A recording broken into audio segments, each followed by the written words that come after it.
Ladies and gentlemen, today we're going to see how little troublemaker Emma creates chaos with candy.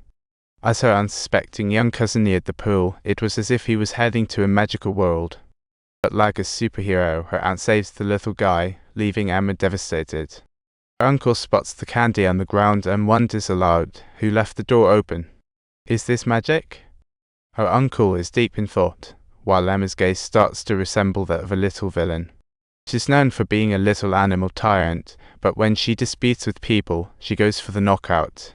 At just 12 years old, Emma has racked up 5 lives, looking innocent like an angel while having a wicked heart.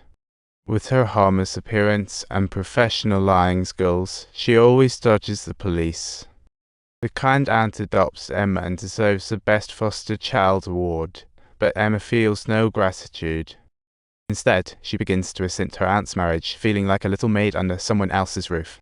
Her feelings of dislike bubble beneath the surface, but she never shows it, still practicing her skills in fake smiles and fake praise. Oh my gosh, how cute. But when her aunt's out of sight, Emma's true self shows no mercy. Emma rolls her eyes and makes scary faces at her cousin, who looks as frightened as a little lamb. She plays with him without a hint of remorse, truly a water sorceress, even tempting him to dive into the pool. But the observant uncle notices the candy by the pool and starts to suspect Emma. What a clever detective. Emma feigns innocence and insists she never eats candy, a quintessential example of playing dumb. But soon, her uncle finds the little knife sitting in Emma's drawer, and his suspicions deepen. Although he doesn't want to jump to conclusions, the candy and knife have him doubting Emma's innocence.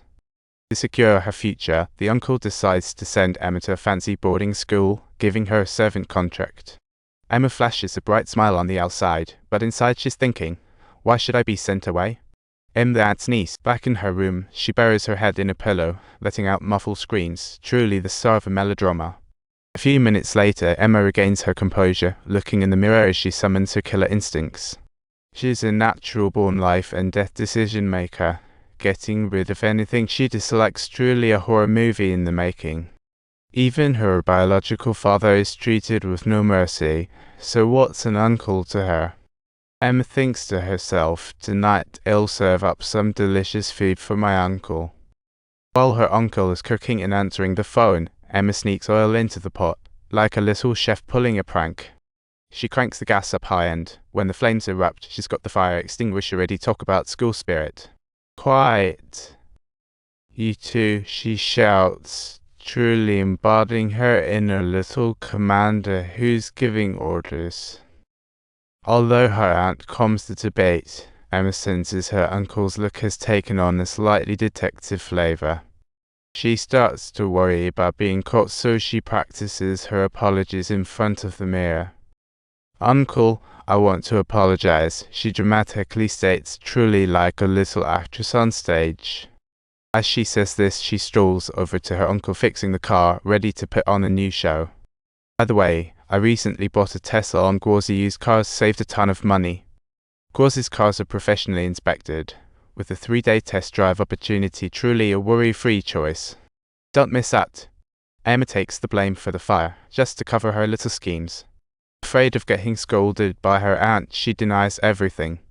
Her uncle feels a surge of pity and forgives her, but Emma's cold gaze sends shivers down one's spine. After calming her uncle down, Emma leaves with a satisfied smile, thinking her plan is going off without a hitch. However, as her uncle works under the car, an unexpected twist occurs. The jack suddenly falls, and her uncle struggles in pain, while Emma happily skips away. She's sure her uncle's a goner and heads off to her classmates' gathering to create an alibi. But her friends bring along a new classmate, throwing a wrench in Emma's plans. The new classmate claims she knows Emma already, sending a jolt through her heart. Do you recall that trip? You stole my watch, the new classmate bluntly reminds her. How cool, we're reunited here. Emma struggles to respond with a smile. Turns out the new classmate is none other than Katie, whom Emma tripped on purpose for her watch, a true mastermind. They were classmates in elementary school, and Katie has long harbored resentment against Emma. Now both in high school, the spark in Katie's gaze contains a newfound suspicion towards Emma. Katie can't help but recall those tragic incidents deemed accidents by the police, yet Emma is intricately linked to their deaths. Meanwhile, Emma continues her pranks as she strikes against her uncle, truly a master manipulator. Dear viewers, if you enjoyed this video, don't forget to like, comment, share, and subscribe to our channel.